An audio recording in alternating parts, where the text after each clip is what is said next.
Hi, magandang gabi at ito na nga, pupunta tayo dito sa Sebastan Palace Restaurant. At ito yung isa sa pinaka-old na restaurant dito sa Qatar. Dito lang to sa may Al-Sad. So, yun, chinek namin, talagang maganda talaga tong place na to. At ang ganda ng interior, in fairness. Tignan nyo naman, malapalasyo talaga. Ang ganda, di ba? Gusto ko lang yung interior design nito. Ganda, di ba?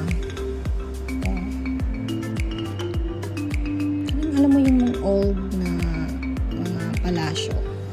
Yun na nga, nandito na kami sa may dining area. At nakita ko medyo pricey pero masarap talaga yung mga benta nila. Yan na nga, nag-order ako ng seafood soup. At yun, inumpisan ko na nga kumain. At ako'y hindi nahihiyang kumain kasi sobrang gutom ko na naman dyan. Alam niyo naman ako, super love ko ang foods.